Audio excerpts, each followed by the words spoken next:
विश्वास को कबूल करें, घोषित करें, ये परमेश्वर का वचन है, इसमें मेरा विश्वास है। ये परमेश्वर का वचन है, इसमें मेरा विश्वास है। ये परमेश्वर का वचन है, इसमें मेरा विश्वास है। आइए, आयतें हमको बहुत सारी देखनी आज, क्योंकि संदेश मेरा थोड़ा छोटा है, आयतें ज्यादा है। लेकिन अभी के लिए एफएसी 6 और 12, Ephesians in the new testament, एफएसी 6 और 12।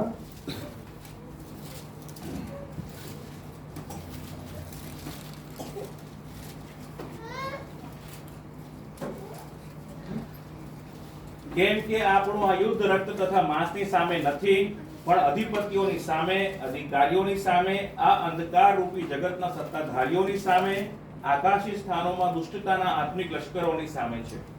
दूसरा भाग पढ़े, याकूब 1 और 12, जेम्स 1 and 12, याकूब 1 और 12।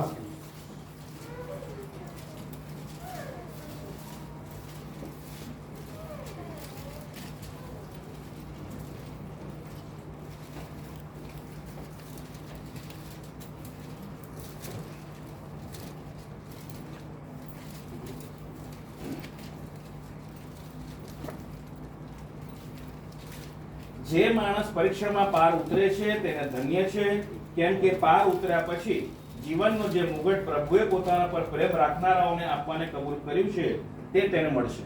आइए दुआ करें। हमारे जीवित परमेश्वर प्रभु यीशु मसीहा, हम दिल की गहराई से आपको धन्यवाद देते हैं।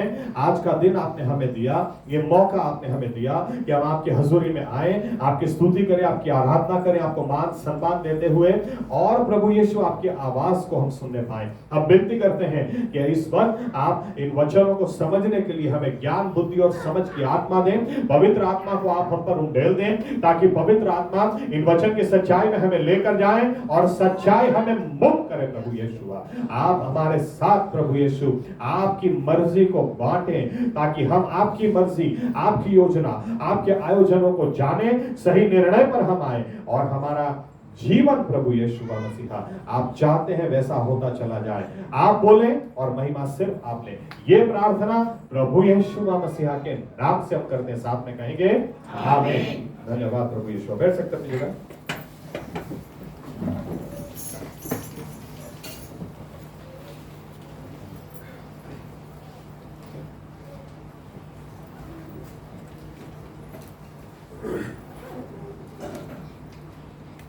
ओके, लास्ट टाइम जो संदेश दिया था, हमारा परमेश्वर वो सर्वशक्तिमान परमेश्वर है। आमीन। जमाना कितना ही क्यों ना बदल जाए, दुष्टता कितनी ही बड़ी क्यों ना लगे, शैतान कितना ही शक्तिशाली क्यों ना लगे, वचन की एक सच्चाई हमेशा बनी रहती है। कल, आज और युगानुयुग हमारा परमेश्वर वो सिंहासन पर विराजमान परमेश्वर है। आमीन। उसका स्थान कभी बदला ही नहीं, कभी बदलेगा ही नहीं। वो जो है सो है। आमीन। दूसरी बात हमने ये देखी कि परमेश्वर ने ये पृथ्वी आपको और मुझे दी है। आमीन। ये वचन मैंने दिया तो था ना इधर, मैंने दिया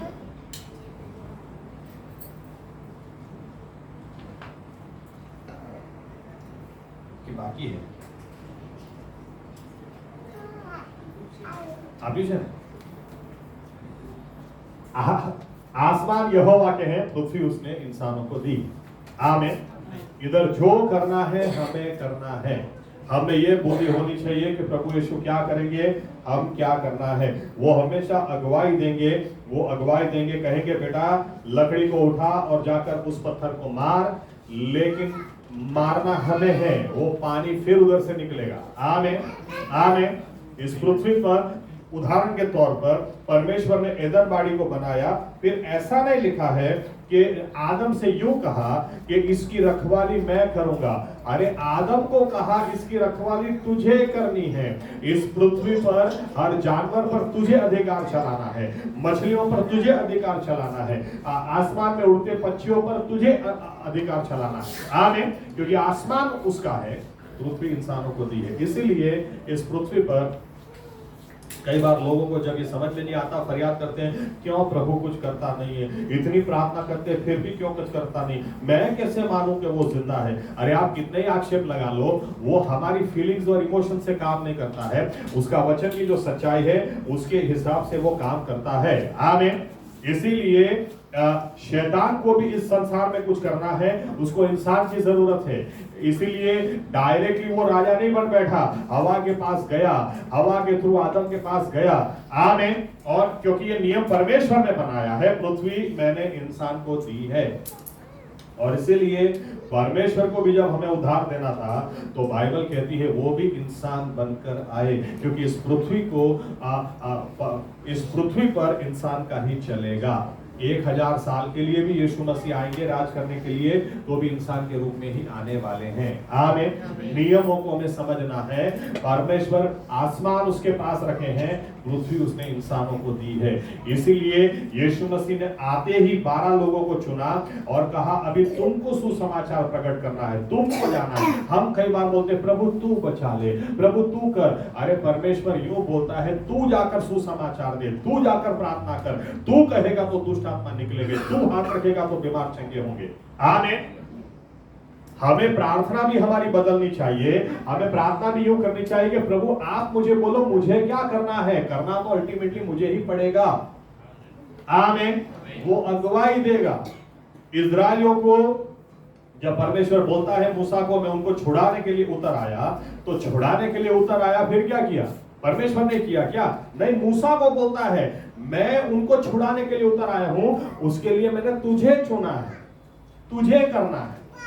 लाल समंदर के आगे लकड़ी को तुझे पकड़ के खड़े रहना, नाइल नदी के आगे लकड़ी को तुझे वहां पर लगाना है। फिर मैं लाल समंदर के 2 हिस्से भी करूंगा और नाइल नदी को लहू में भी परिवर्तित करूंगा। आमीन। और हम लोग क्या करते हैं? नाइल नदी के आगे प्रभु इसको लहू में परिवर्तित कर दो, प्रभु इसको लहू। अरे नहीं होगा। वो क्या बोलता, तू लकड़ी मार उधर जाके। आमीन। प्रभु इन रेतों में से चूहे बना दो, प्रभु इन रेतों में से चूहे बना दो, ऐसे इसको ऐसे खुजली आज सबको छोड़ दे हमको। अरे नहीं होगा, लकड़ी तो डालो। आमीन। तो ये भेद हमको समझ में आना चाहिए कि परमेश्वर क्या करेगा और हमें क्या करना है। ज्यादातर जो हमें करना होता है हम उसके ऊपर डाल देते हैं, ओ प्रभु तू कर, प्रभु तू कर। फिर क्या बोलते हैं, वो तो करता ही नहीं है। अरे कभी उसको सुनोगे तो समझ में आएगा, वो बोलेगा बेटा ये तुझे करना है। आमीन। एग्जाम आ रही है, पढ़ना नहीं है, टीवी देखना है, कैसे पास होंगे? वो तो प्रार्थना करेंगे ना, प्रभु। अरे नहीं होगा, पढ़ना तुमको ही है।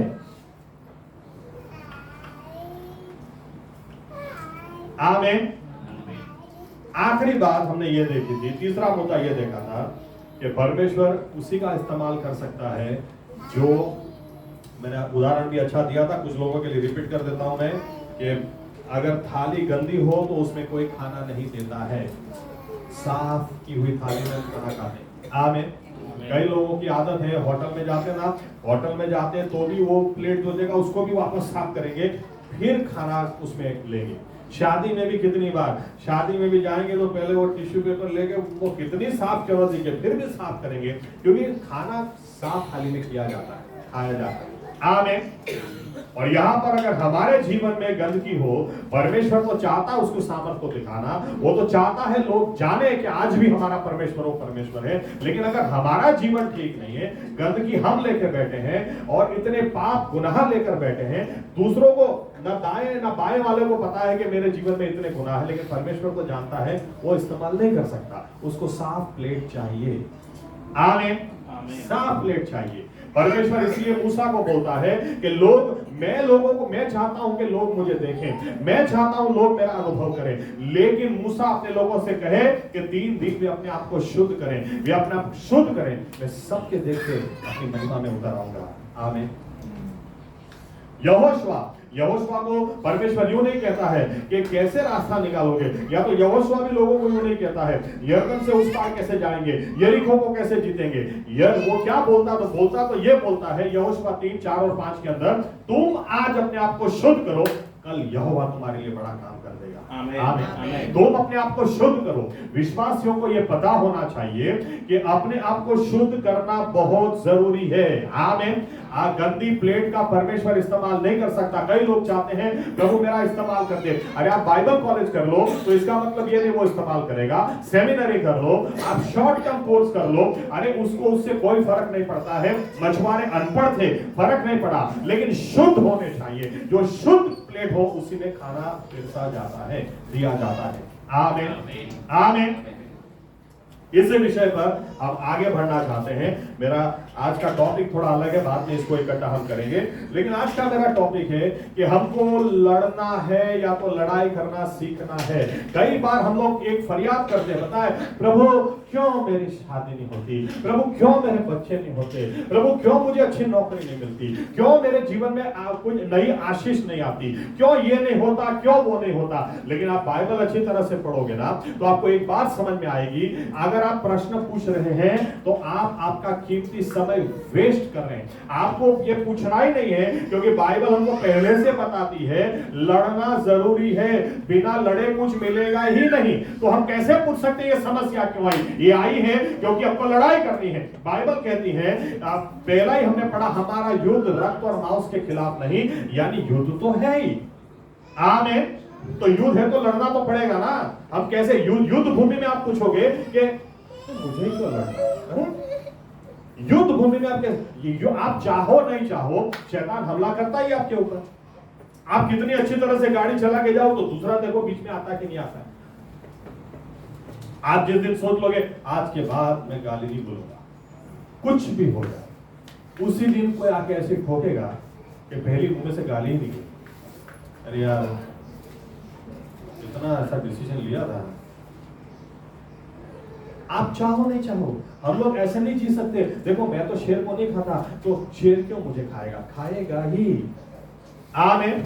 बाइबल बताती है शैतान दिन रात घूम रहा है किसको निकल जाए। आप अच्छी तरह से आप टीवी में कोई कॉमेडी शो देख के भी सो जाओ, फिर भी आपको इतना बुरा सपना आएगा, इतने बुरे ख्याल भी कई बार आएंगे कि आप भी अगर नींद खुल गई तो आप सोचोगे मैं बुरा तो हूं, लेकिन यार इतना बुरा भी नहीं हो, ऐसे कैसे ख्याल आ? क्योंकि शैतान रात को भी छोड़ता नहीं है। आप शेर नहीं खाते हो, लेकिन आपको शेर खाएगा।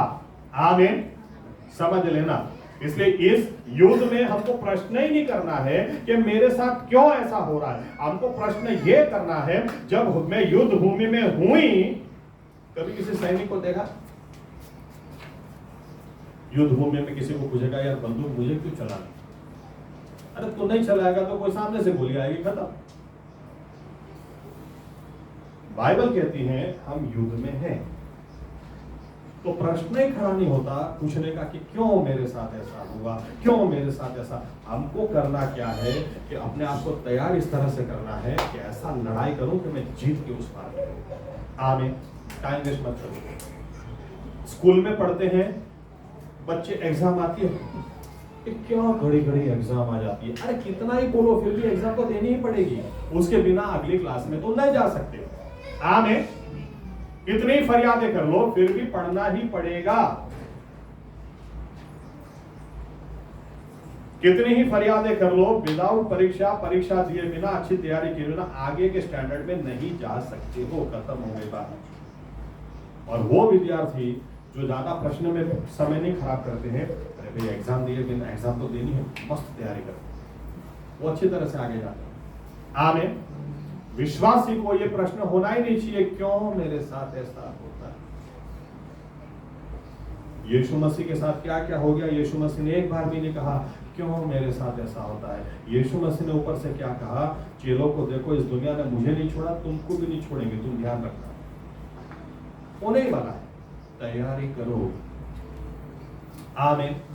ये प्रश्न ही नहीं है कि मेरे साथ क्यों ऐसा हुआ या होता, अब मैं क्या करूंगा, मुझे कितनी तैयारी करनी ताकि मैं जीत के उस पार आऊं। इसलिए याकूब 1:12 में क्या लिखा है, जब भी तुम्हारी परीक्षा हो तो प्रश्न ही नहीं करना कि क्यों मेरी परीक्षा हो रही है, लेकिन तुम इस तरह से इस पार से उस पार आओ कि तुमको इनाम मिले। विदाउट फाइटिंग, लड़े बिना इनाम भी नहीं मिलता है। आमीन। आमीन। आप कभी जगदीश भाई को सुनना, पूरा साल क्या, मैं तो खा पी के सोया हूं बस, और हमारे सीएट को नंबर 1 मिल गया। नहीं होता है, हो ही नहीं सकता है। लड़ाई किए बिना इनाम नहीं मिलता है। बाइबल बताती है लड़ाई करो, अच्छी करो, एक इनाम प्राप्त। आमीन आमीन। पौलुस कहीं बोलता ही नहीं मेरे साथ क्यों ऐसा होता है। पौलुस ऊपर से बोलता है इस लड़ाई में मैं कहीं मात न खा जाऊं, इसलिए मैं उपवास करता हूं, मैं अपने शरीर को कंट्रोल करता हूं। जिस तरह से एक आदमी जानता है वो अपने शरीर को अच्छा कंट्रोल करेगा तो दौड़ेगा तो जीतेगा, इनाम जीतेगा। विदाउट दौड़े बिना इनाम भी नहीं मिलता है। आमीन। इस बात को आज मेरा विषय सिर्फ इतना है कि बार बार इसलिए कुछ आयतें आपको दिखाना चाहता हूं। विश्वासी व्यक्ति को पता ही होना चाहिए मुझे लड़ना ही है, लड़ाई में ही मैं हूं। तो लड़ाई में आराम होता ही नहीं है, लड़ाई में होते तो लड़ना ही है। आमीन। खाली इतना ध्यान में रखे कि एक दूसरे के साथ नहीं लड़ना है। आमीन। ऐसा मत सोचना पास्टर साहब ने बोला लड़ना ही किसके साथ लड़ूंगा। अरे नहीं, एक दूसरे के साथ नहीं लड़ना। बाइबल बताती है हमारा युद्ध किसी भी इंसान के खिलाफ नहीं है, लेकिन बिना लड़े कुछ नहीं मिलेगा। अगर आपको चंगाई भी चाहिए, बाइबल कहती है एक औरत को 12 साल से लहू की बीमारी थी, लेकिन उसको भी लड़ाई करनी पड़ी, उसको भी अपने मन को तैयार करना पड़ा, और वो गई वो गई। उसने यीशु मसीह को घर पे नहीं बुलाया, वो औरत गई और वो औरत जाकर यीशु मसीह के कपड़े को छुआ और वो ठीक हो गई। चंगाई आपको चाहिए तो भी लड़ाई तो करनी पड़ेगी, लड़ाई के बिना कुछ मिलने वाला नहीं। आमीन। आमीन। और शैतान यही चाहता है। हमारे क्रिश्चियन लोगों को तो ऐसा एक खराब लेबल दे दिया है, एक तरीके से खराब लेबल है, शांति प्रिय प्रजा। अरे जो प्रजा 24 घंटे लड़ाई में है, शांति से कहां चलने वाला भाई। शांति प्रिय बने रहो एक दूसरे के साथ, शैतान के साथ नहीं, क्योंकि लड़ना ही है। जो लड़ेगा वही जीतेगा, और जो जीतेगा उसको ही ... चलो फटाफट आयतें निकालो, मैं बोलते जाता हूं, निकालो। प्रकाशित वाक्य 2 और 7, सभी आयतें प्रकाशित वाक्य में से देता हूं, पहले पढ़ो। प्रकटीकरण, रेवलेशन, तो की लास्ट बुक। આત્મા મંડળીઓને જે કહે છે તે જેને કાન છે તે સાંભળે, જે જીતે છે તેને દેવના પારદૈસમાંના જીવનના ઝાડ પરનું ફળ હું ખાવાને આપીશ। देखो फल भी दूंगा, किसको? जीतेगा उसको। आमीन। और जीत बिना लड़े होती नहीं है। आमीन। सिंपल बात है। आगे 11। આત્મા મંડળીઓને જે કહે છે તે જેને કાન છે તે સાંભળે, જે જીતે છે તેને બીજા મરણનું દુઃખ ભોગવવું પડશે નહીં। जो जीतेगा उसके लिए अनंतकालिक जीवन की बात है। आमीन। जीतने के लिए वापस फिर से लड़ना पड़ेगा। 26-27।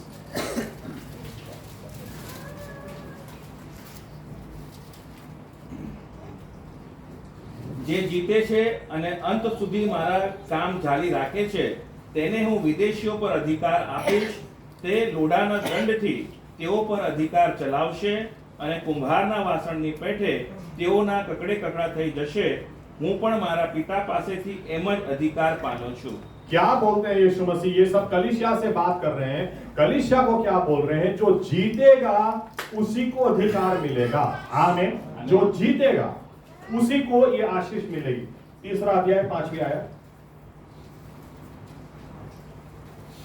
જે જીતે છે તેને એ જ પ્રમાણે ઉજળા વસ્ત્ર પહેરાવવામાં આવશે અને જીવનના પુસ્તકમાંથી તેનું નામ હું ભૂંસી નાખીશ નહીં, પણ મારા પિતાની આગળ તથા તેના દૂતોની આગળ હું તેનું નામ કબૂલ કરીશ। જે जीते छे, जो जीतेगा। आमीन। आमीन। और एक आयत उसमें आगे 12। જે જીતે છે તેને હું મારા દેવના મંદિરમાં સ્તંભ કરીશ ને તે ફરી ત્યાંથી બહાર જશે નહીં, અને તેના પર દેવનું નામ તથા મારા દેવના શહેરનું નામ, એટલે જે નવું યરુશાલેમ મારા દેવની પાસેથી આકાશમાંથી ઉતરે છે તેનો, તથા મારું પોતાનું નવું નામ લખીશ। जो जीतेगा उसको मैं नया नाम दूंगा। आमीन। उसको परमेश्वर के उस अनंतकालिक व्यवस्था में एक स्तंभ में बनाऊंगा। आमीन। 21। જે જીતે છે તેને હું મારા રાજ્યાસન પર મારી સાથે બેસવા દઈશ, જેમ હું પણ જીતીને મારા બાપની સાથે તેના રાજ્યાસન પર બેઠેલો છું તેમ। प्रभु मुझे ले ले, अब बहुत हो गया, मुझसे सहन नहीं होता। प्रभु मुझे ले ले, ऐसे ले ले वाले को यहाँ पे कोई स्थान नहीं है। आमीन आमीन। ये हारे हुओं के लिए बात नहीं। बार बार बाइबल क्या बताती है? मेरे सिंहासन पर किसको बिठाऊंगा? जो जीतेगा। आमीन। जैसे मैं जीता, यीशु मसीह क्या बोलते हैं इंसान की न्याय यहाँ पर? मैं भी ऐसे नहीं बैठा हूं, मैं भी लड़ा, जीता, जीत कर यहाँ पर बैठा हूं। जो लड़ेगा जीतेगा उसको मैं यहाँ पर बिठाऊंगा। ऐसे ही किसी को नहीं। ना क्रिश्चियन हो गया तो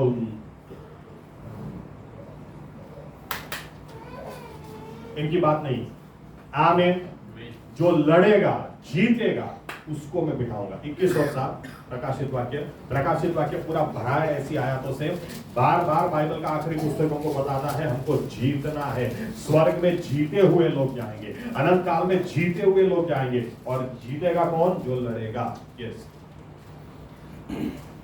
જે જીતે છે તેને એ સગડાનો વારસો મળશે, હું તો દેવનો થઈશ અને તે મારો પુત્ર થશે। હાલેલુયા। जो जीतेगा वो वारिस होगा, वो परमेश्वर का बेटा कहलाया जाएगा। आमीन। जीतेगा, याद रखना, जीतेगा वो, जो जीतेगा वही जीतेगा जो पहले लड़ेगा। आमीन आमीन। ना परमेश्वर के राज्य में व्यक्ति को स्थान है जो लड़ता नहीं। ना वो स्तंभ बन सकता, ना बेटा बन सकता, ना अनंतकालिक जीवन उसको मिल सकता, ना परमेश्वर के सिंहासन पर वो बैठ सकता। कौन ये सब करेगा?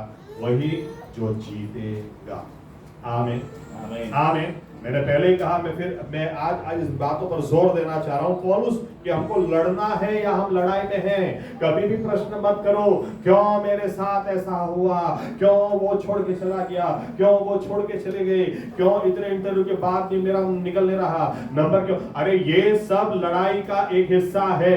और बाइबल कहती है, पौलुस बोलता है, पहला तिमोथी 2 और 3, दूसरा तिमोथी 2 और 3, तुम परमेश्वर के राज्य में सैनिक हो। सैनिक का काम लड़ाई करने का होता है। सैनिक कभी भी खा पी के मस्त रह के सोने के लिए नहीं होता। उसको पता है परमेश्वर के राज्य में मुझे सैनिक परमेश्वर ने ठहराया है, तो सैनिक का काम लड़ाई करना है। आमीन आमीन। हम लोग इतने आराम से बैठते हैं कई बार, और इतने आराम से खाते पीते टीवी भी इस तरह से देखते हैं कि लड़ाई तो खत्म हो गई। कौन सी लड़ाई? अरे हाँ हाँ हु करो। अरे हम लड़ाई में हैं, लड़ना है। जो लड़ेगा वही जीतेगा। आमीन। जो लड़ता ही नहीं है, फिर प्रश्न कैसे खड़ा करना, क्यों मेरे साथ ऐसा होता ना क्यों होता?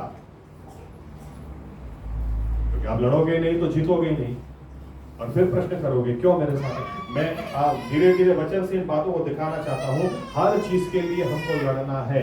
यहां तक कि मत्ती 11 और 12 में लिखा कि परमेश्वर के राज्य में आज तक बिना लड़े कोई गया ही नहीं। परमेश्वर की आशीष बिना लड़े किसी को मिली ही नहीं। पौलुस खुद अपने बारे में क्या बोलता है? पौलुस दूसरा तिमोथी 4 अध्याय 7 और 8 आयत में बोलता है, जो कई क्रिश्चियन कब्रिस्तान में कब्र के ऊपर लिखी होती, अगर वो पक्की कब्रें बनाते हैं तो वहां पे लिखते हैं बहुत सारी लड़ाई लड़ी हुई। लड़ियों के नहीं कौन जोड़े खबर, कौन जोड़े लड़ी हुई नहीं खबर, लेकिन लिखते हैं। लेकिन पौलुस अपने बारे में जब बोलता है तो क्या बोलता है? क्योंकि मैं बहुत अच्छे लड़ाई लड़ा हूं, इसीलिए बोलता आगे, इसलिए अब मैं अपेक्षा रखता हूं कि परमेश्वर मुझे इनाम दे। आमीन। बिना लड़ाई करे इनाम की बात है ही नहीं। आमीन।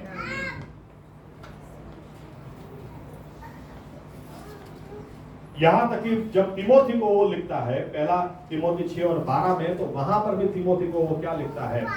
तिमोथी इतना याद रखना, अच्छी लड़ाई लड़ना, अच्छी लड़ाई लड़ना, क्योंकि हम लड़ाई में हैं। आमीन आमीन।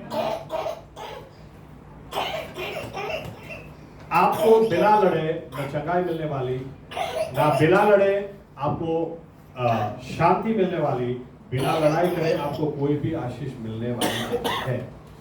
यीशु मसीह बार बार बोलते हैं, जो जीतेगा उसको मिलेगा, जो जीतेगा उसको मिलेगा, और बिना लड़े जीत होती नहीं है। आमीन। इसलिए आज एक पॉइंट पे मैं ला के खड़ा करना चाहता हूं। इसको डिटेल में हम देखेंगे, क्योंकि हम चाहते हैं कि हमें हर तरह की आशीष मिले, लेकिन हम उसके पहले इस सच्चाई को स्वीकार करना चाहते हैं, बिना लड़ाई करे नहीं मिलेगी। आमीन आमीन। आप समझ लेना क्यों नहीं मिलेगी, क्योंकि हमको परमेश्वर से लड़ाई नहीं करनी है। हमारा दुश्मन है, वो चाहता ही नहीं कि हम आशीष पाए, वो चाहता ही नहीं कि हम शांति में जिए, वो चाहता ही नहीं। बाइबल कहती है एक सिंह के समान वो घूमता रहता है, किसको जाके टांग अड़ाए, किसको जाके प्रश्न खड़ा करे, किसको जाके बर्बाद करे, किसको जाके निगल जाए। इसलिए हमारा दुश्मन है। आमीन। कई बार लोग पूछते हैं, जैसे एंजल को ये हुआ तो किसी ने मुझे क्या कहा, साहब एक बात पूछूं। मैंने कहा बोलो। छोटी वाली तो आपकी थोड़ी मस्तीखोर है, बड़ी वाली तो बहुत सीधी है। इस सीधे लोगों के साथ ही क्यों ऐसा होता है?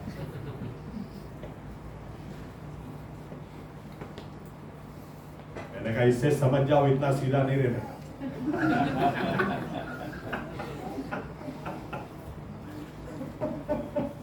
क्योंकि मसीह को सैनिक चाहिए, लड़ाकू लोग चाहिए। आमीन। दिक्कत हमारी क्या है, हम एक दूसरे के सामने लड़ाई कर खाते हैं। यहाँ लड़ाई नहीं करनी है, एक दूसरे के साथ मिलकर शैतान के सामने लड़ाई करनी है। वो दुश्मन, आमीन। हमारी आशीषों को कोई रोक रहा तो वो रोक रहा, कान कोई अड़ा रहा तो वो अड़ा रहा।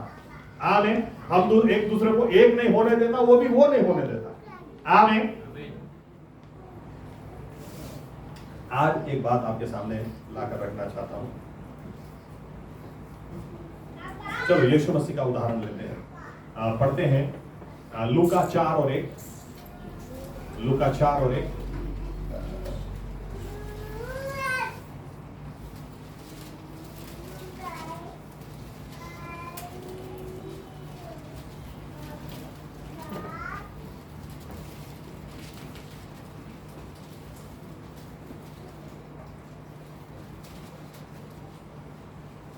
ઈસુ પવિત્ર આત્માથી ભરપૂર થઈને યર્દનથી પાછો ફર્યો ને 40 દહાડા સુધી આત્માથી અહીં તહીં રાનમાં દોરવાયો। और फिर 14 पढ़े, 4 और 14। ઈસુ આત્માને પરાક્રમે ગાલિલમાં પાછો આવ્યો અને તેના સંબંધીની ચર્ચા આસપાસના આખા પ્રદેશમાં ફેલાઈ ગઈ। ओके, अब देखिए यहां पर दो बातें लिखी हुई है। पहली आयत और 14वीं आयत के बीच में यीशु मसीह की परीक्षा हुई। शैतान उनकी परीक्षा करने के लिए 40 दिन तक रेगिस्तान में वहां पर यीशु मसीह 40 दिन उपवास प्रार्थना किए और शैतान वहां पर उनकी परीक्षा के लिए आया। आमीन। दोनों में कहां फर्क है? पहली बात क्या लिखी हुई है? पहली आयत में लिखा है पवित्र आत्मा से भरपूर होकर यीशु मसीह रेगिस्तान में गए, 40 दिन उपवास प्रार्थना किया। लेकिन उस दौरान उनकी परीक्षा हुई, शारीरिक एग्जाम उन्होंने दी। रोटी भूख लगी, पत्थर को कह दे रोटी खा। मानसिक परीक्षा उन्होंने दी, पूरी दुनिया का महिमा मैं तुझे दूंगा। आत्मिक परीक्षा उन्होंने दी, मेरे आगे झुक जा। लेकिन तीनों परीक्षा में पास हुए।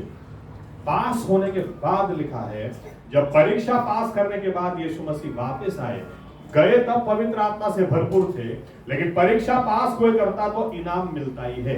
आमीन। परीक्षा पास करने के बाद जब वापस आए तो लिखा है अब पवित्र आत्मा की भरपूरी में नहीं, पवित्र आत्मा के सामर्थ्य में वो आया। और तुरंत लिखा हुआ है क्योंकि पवित्र आत्मा के सामर्थ्य में वो आया, उसका नाम चारों ओर फैल गया। क्योंकि अब बीमार चंगे होने लगे, अब दुष्ट आत्माएं निकलने लगी, अब बड़े बड़े काम होने लगे। आमीन।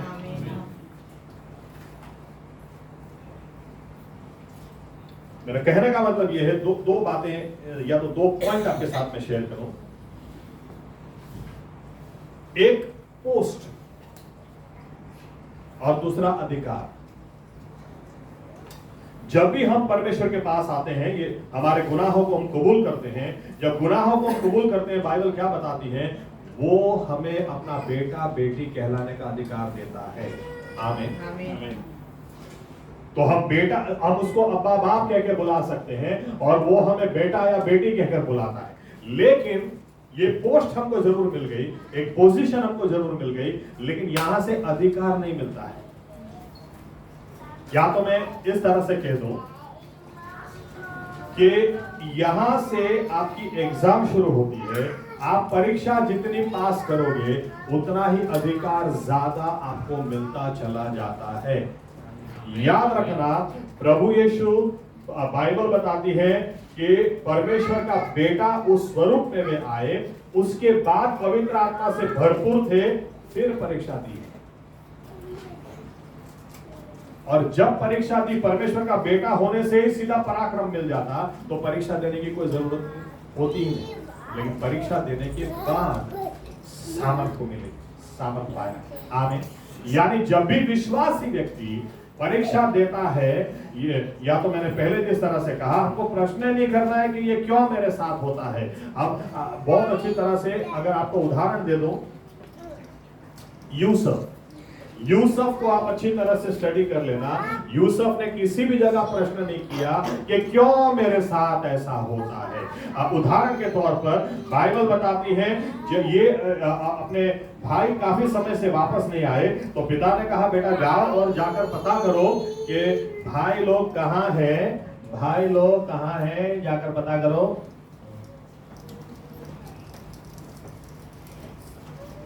ये भाई अपने भाइयों की खबर अंदर पूछने के लिए जाता है।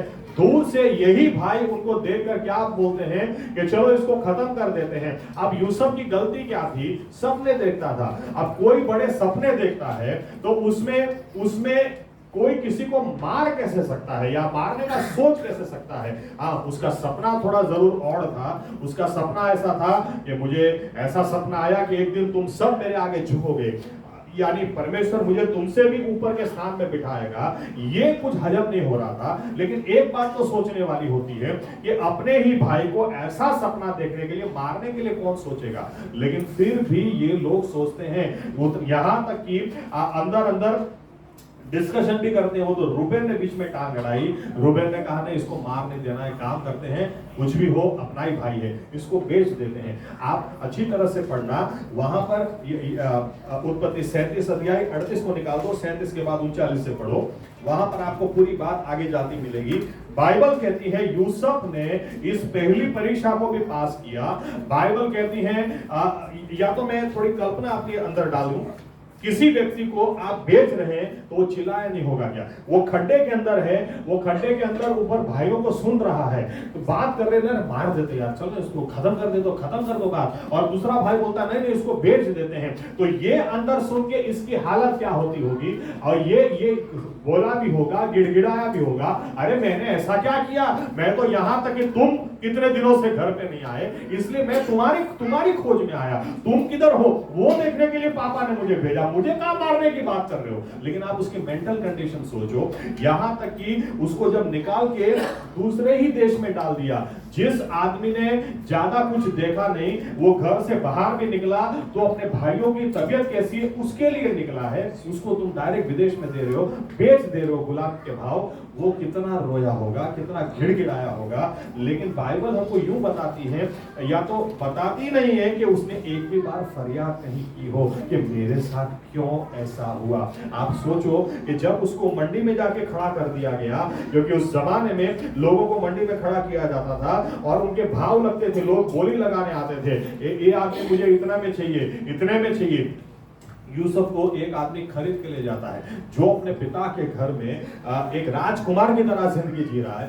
आज उसको बेचने के लिए खड़ा किया, फिर भी इस आदमी के पास फरियाद नहीं है। फिर भी ये आदमी एक बार भी यूं नहीं बोलता है कि प्रभु क्या सपना दिखाया था, क्या कहां ला के खड़ा कर दिया, क्या सपना था किधर खड़ा कर दिया, तो प्रभु क्या किया, मैंने किसका क्या बिगाड़ा। कई बार क्रिश्चियन लोग ऐसा, मैंने किसी का क्या बिगाड़ा? अरे नहीं बिगाड़ा, शेर का कुछ मत बिगाड़ो, फिर भी तो खाएगा। आमीन। ये प्रश्न को करना ही नहीं है किसी का हमने बिगाड़ा नहीं बिगाड़ा। हमने युद्ध में है, युद्ध में कोई पूछता ही नहीं है किसी का क्या बिगाड़ा। आमीन। युद्ध में अपने आप को तैयार करना है कि अच्छी तरह से मुझे लड़ाई करनी है, बस, और कोई बात नहीं। आमीन। मुझे जीतना है क्योंकि मुझे इनाम चाहिए। पौलुस इसलिए क्या बोलता है, जो बीत चुका उसको मैं नहीं देखता। क्यों? क्योंकि इनाम आ गया ना भाई, मुझे इनाम चाहिए। आमीन। ये आदमी को पोटीफार खरीद के ले जाता है, खरीद के ले जाता है, तो भी ये आदमी ऐसा भी नहीं, हमारा तो घर में थोड़ा सा झगड़ा हो जाए ना, आज मैं बर्तन साफ नहीं करूंगा, आज झाड़ू करूंगा नहीं। यहां तक कि कई घरों में झाड़ू भी क्या क्या लगाते झाड़ू, अब झाड़ू ऐसे लगाया जाता है तो बोलना ही पड़ेगा कि तू रेवा दे भाई, तुझे करना ही नहीं है, दिख ही रहा है, मैं कर रहा था ना, अब तुमको नहीं करवाना चाहो, अरे करना ही नहीं है तुमको। यूसुफ के बारे में सोचो, उसने कभी वो काम घर में किया ही नहीं जो आज पोटीफार के घर, एक बार भी वो आदमी नहीं बोलता है मैं नहीं करूंगा। बाइबल कहती है ऊपर से ये आदमी इस तरह, क्योंकि जिस तरह से ये काम करने लगा ना वही चीज दिखाती है इस आदमी के पास फरियादें नहीं थी। आमेन, फरियादें होती तो दिख जाता। बाइबल कहती ऊपर से परमेश्वर ने इसके काम को इतना आशीषित करना शुरू किया कि पोटीफार को देखने लगा, अरे यार इस आदमी को आने के बाद मेरे घर में बरकत आ रही है, मेरे घर में आशीष आ रही है। यहां तक कि पोटीफार ने उसको बिठा के बोल दिया, आज के बाद पूरा घर का कारोबार तू संभालेगा।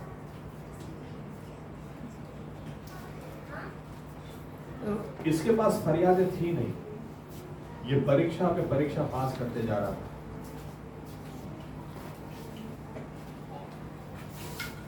मेंटल परीक्षा इसने पास की कि ऐसे हालात में भी आप कैसे धन्यवाद दे सकते हैं, या आप कैसे फरियाद न कर सकते, आप फरियाद क्यों ना करो। यहां पर तो थोड़ा भी कोई कुछ बोल दे, थोड़ा भी कोई कर दे, 4 लोगों को मैं ऐसे ही बता देते,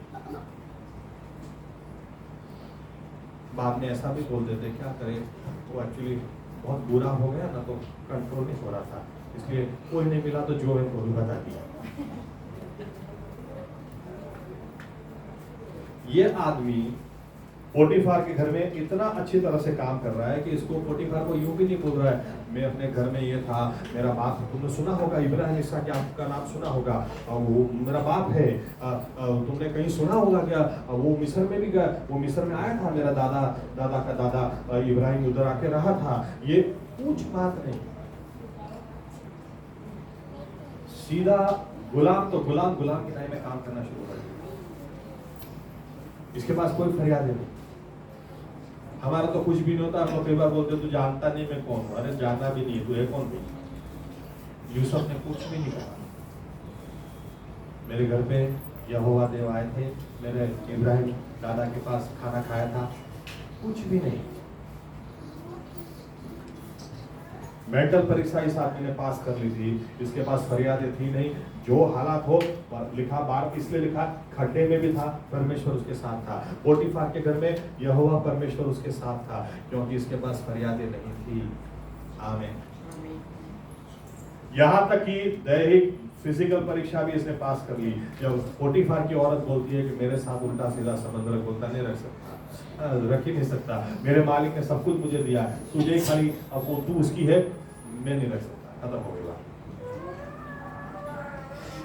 आत्मिक परीक्षा भी इस आदमी ने पास की जब इसको यूं बोला गया कि देख भाई मेरे साथ संबंध रख, तो क्या बोलता है, नहीं, अगर मैंने तेरे साथ जो रिश्ता गलत है वो रखा,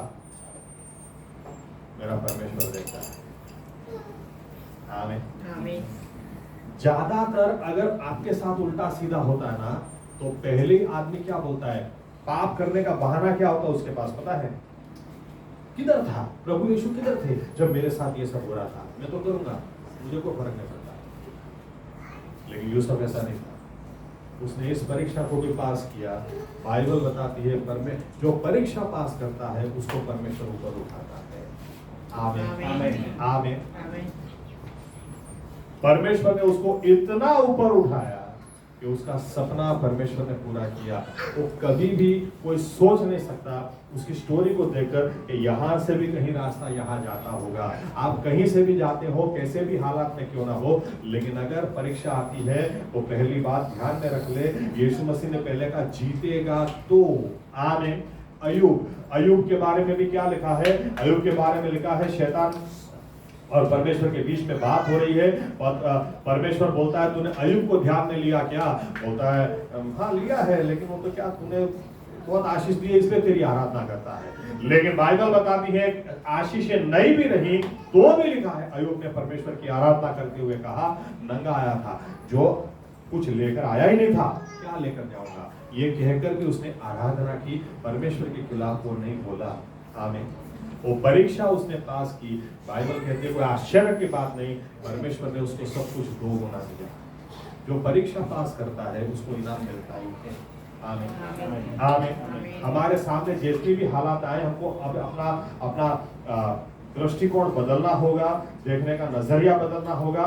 इस तरह से हम देखें परीक्षा आई ही है, जो कि आने ही वाली है, क्योंकि मैं तो युद्ध में हूँ। एक ना एक दिन आराम का मिल गया तो प्रभु यीशु को धन्यवाद, लेकिन युद्ध में आराम नहीं होता है, लड़ाई करनी ही है। लड़ाई मैं करूंगा तो इस तरह से कि मैं जीतूंगा, और जो जीतता है उसको इनाम मिलता ही है। आमीन आमीन। कभी भी प्रश्न नहीं करना क्यों मेरे साथ ऐसा हुआ। लड़ाई में कोई ऐसा प्रश्न नहीं करता। लड़ाई में तो मुझे क्या करना है वो मैं करूंगा, उसके लिए अपने आप को मैं तैयार करूंगा, ताकि इनाम मैं लेकर आऊंगा। आमीन आमीन। यीशु मसीह ने जो लड़ाई लड़ी, या तो परीक्षा दी, वो परीक्षाओं के लिए नया अभिषेक लेकर आए, सामर्थ्य लेकर आए। यूसुफ ने जो लड़ाई लड़ी, वो परीक्षा उसके लिए उसका सपना पूरा करने वाले पोस्ट पोजीशन लेकर आई, ताकि वो अपने ही परिवार के लिए आशीष का कारण बने। उस जमाने में हर व्यक्ति को खाना खिलाने वाला था। आमीन। प्रकाशित वाक्य हमको बोलती है अलग अलग, जो जीतेगा उसको मैं स्तंभ बनाऊंगा, जो जीतेगा उसको मैं मेरे सिंहासन पर बिठाऊंगा, जो जीतेगा उसको अनंत जीवन में दूंगा। हर परीक्षा कोई ना कोई आशीष लेकर आती है। आमीन। 5वीं की परीक्षा 6ठे में आपको ले जाएगी। 12वीं की परीक्षा आपको आपकी लाइफ में आगे ले जाएगी। पास करोगे अच्छी तरह से, इनाम कोई ना कोई जरूर मिलेगा। आमीन आमीन। हमको तैयारी अच्छी करनी है। हमको ये नहीं प्रश्न पूछना क्यों प्रभु मेरे साथ ऐसा, लेकिन हमको ये तैयारी करनी है, लड़ना ही है, युद्ध भूमि में ही है, तो इस तरह से लड़ना, इनाम को लेकर ही रहना। आमीन। भाई अपनी जगह खड़े हो जाए। हम ज्यादा डीप में नेक्स्ट टाइम जाएंगे, लेकिन पौलुस भी तिमोथी को बोलता है लड़ना, अच्छी तरह से लड़ना। तिमोथी पौलुस खुद अपने बारे में बोलता है, बहुत अच्छी लड़ाई में लड़ा हूं, अब मुझे ऐसा है कि परमेश्वर मुझे महिमा का मुकुट दे, अब मुझे इनाम मिले। आमीन। बिना लड़ाई कुछ नहीं मिलता, मिलेगा भी नहीं। और अगर सही में अभी तक हमने प्रश्न किया क्यों ये आशीष मुझसे दूर जाती, क्यों ये मेरी प्रार्थना का जवाब नहीं मिलता, क्यों मुझे ये आशीष नहीं मिलती, तो हो सकता है अच्छी तरह से या तो सही तरह से हमने लड़ाई की ही नहीं। ऊपर से ऐसा भी हो सकता है कि जब जब परीक्षा आई तो हमने पास होने की बजाय हम फेल हुए, आगे बढ़ने की बजाय हम गिर गए। यही परीक्षा आदम और हवा के पास आई तो वो गिर गए। कई लोग प्रश्न पूछते हैं क्यों परमेश्वर ने उस पेड़ को रखा, वो पेड़ ही नहीं होता तो आदम हवा पाप करते ही नहीं, अरे परीक्षा होती ही नहीं, तो इनाम कहां से मिलेगा। अगर इनाम चाहिए तो परीक्षा एक ही रास्ता है, जो जीतेगा उसी को मिलेगा। जीतने के लिए लड़ना जरूरी है, लड़ाई करने के लिए परीक्षा आना जरूरी है। याकूब 1 और 12, जो जीतेगा, जब जब जिसका परीक्षा हो, जब जब जिसका परीक्षण हो, तब तब वो लड़ेगा और जीतेगा, वो महिमा का मुकुट पाएगा, वो इनाम जरूर पाएगा। हमारे जीवित परमेश्वर प्रभु यीशु मसीह, हम धन्यवाद देते हैं आपके वचनों से जो उजियाला हमें मिलता है, जो प्रोत्साहन मिलता है। हम धन्यवाद देते हैं, प्रार्थना करते हैं प्रभु यीशु मसीह कि आज के बाद या तो आज से पहले कभी भी अगर हमने ये प्रश्न पूछे क्यों मेरे साथ ऐसा, क्यों मेरे साथ ऐसा, क्यों मेरे साथ ऐसा, तो प्रभु यीशु हम छोटे बच्चे अब रहना नहीं चाहते हैं। हम इस बात को समझ चुके हैं कि हम युद्ध में हैं, हमारा युद्ध चालू ही है, एक दूसरे के खिलाफ किया हो तो उसके लिए क्षमा करें, लेकिन हम युद्ध में हैं। जब तक हम स्वर्ग में नहीं पहुंचते, जब तक आपने जो जगह हमारे लिए तैयार की वहां तक नहीं पहुंचते, हम युद्ध में हैं। जब तक इस जहान में हैं, हम युद्ध में हैं और हमें लड़ना ही है, क्योंकि जो लड़ता है वही जीतता है। अगर कहीं हम निराश होकर बैठे हैं तो हमें अनुग्रह दें कि निराशा को हम फेंक दें उठाकर और नए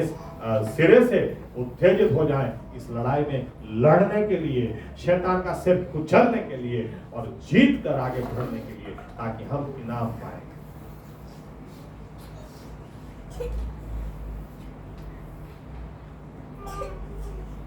और जब जब परीक्षा हो तब तब प्रभु यीशु मसीह हम निराश होने की बजाय थोड़े उत्तेजित हो जाए कि एक परीक्षा आई है तो जरूर इसके पीछे इनाम भी है, इनाम मैं लेकर ही रहूंगा और इसके लिए मैं अच्छी लड़ाई लड़ूंगा।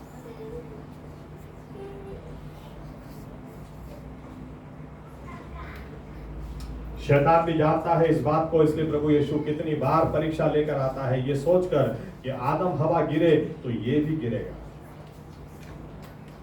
और हम कई बार गिर भी गए, लेकिन प्रभु यीशु उसके लिए हमको क्षमा करें और हमें अच्छी तरह से तैयारी करने के लिए अनुग्रह दें, ताकि आज के बाद हम परीक्षणों में गिरे नहीं, लेकिन इस तरह से लड़ें कि महिमा का मुकुट इनाम लेकर ही रहे, ताकि हमारे जीवनों से आपको मान और महिमा मिले।